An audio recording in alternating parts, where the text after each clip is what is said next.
Ravi de vous retrouver. Dans cet épisode, nous allons oser contredire l'ordonnance pour écouter avec élégance et bon sens ce que votre bébé tente réellement de vous dire. Votre petit bébé d'1 mois ne cesse de pleurer. Pas un instant de répit. Il se réveille aussi la nuit en hurlant. Le pédiatre, monsieur bien intentionné, oui appelons-le ainsi, vous voit épuisé, dépité. Et hop, prescription d'un nouveau lait. En avant pour le changement. Il n'y a pas de reflux gastrique, c'est au moins une bonne nouvelle. Vous changez le lait, mais rien n'y fait.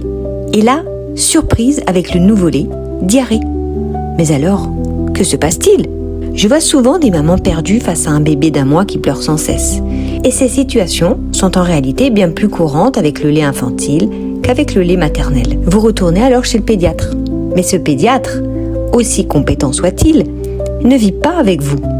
Et surtout, il n'a pas appris la physiologie d'un bébé au quotidien. Il va donc oublier de vous dire plusieurs choses essentielles. Pourquoi ? Parce que lorsque vous arrivez chez le médecin, vous venez pour un problème médical.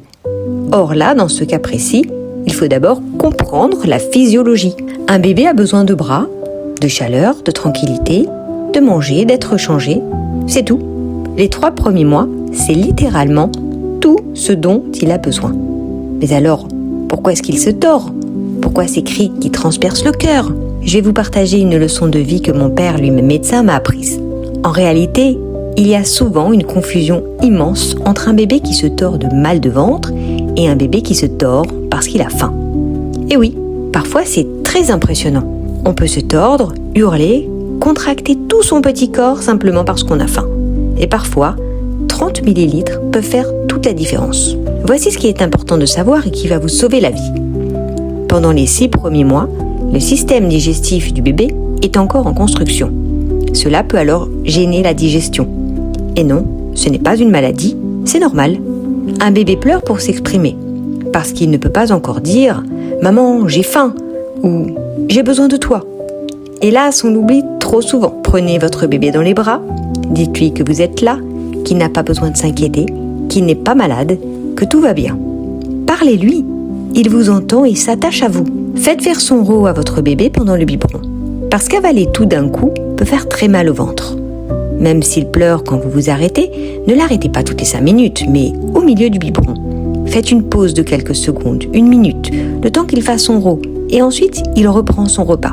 Soyons honnêtes un instant, vous ne mangez jamais une assiette entière sans respirer.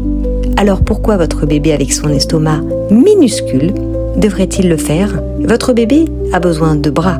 Les bras consolent, les bras rassurent, les bras aident à digérer et empêchent les coliques. Il n'aime pas être posé et c'est dans l'ordre des choses. Et la nuit, quand votre bébé pleure, rappelez-vous une chose essentielle. Il n'a aucun autre moyen de vous appeler. Ses pleurs sont son système d'appel. Et oui, les pleurs sont normaux. Quand on pleure, on bouge les jambes, on agite les bras et parfois quand on a très faim, on peut hurler et se tordre de douleur. Alors, donnez-lui à manger. Combien de fois ? En allaitement, il n'y a pas de combien de fois. C'est à la demande. Avec le biberon, on s'est créé des règles parfois un peu trop rigides. Bien sûr, il ne faut pas surcharger l'estomac. C'est pour cela que les laboratoires ont inscrit des quantités précises. Mais attention, ce n'est pas une loi gravée dans le marbre. Et c'est là que vous devenez magique. Parce que votre bébé vous parle. Il vous dit s'il a faim. Écoutez-le.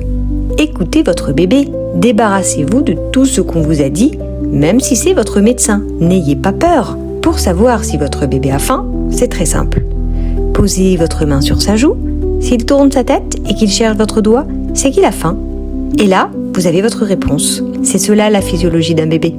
Et cela ne s'apprend pas sur les bancs de l'université. Cela se transmet de femme à femme. Et ce n'est pas pour rien que Yocheved et sa fille Myriam étaient les 2 sages-femmes au temps de l'exil en Égypte. Gardez cette confiance en vous précieusement. C'est elle, votre meilleur guide. Soyez en paix et à très vite.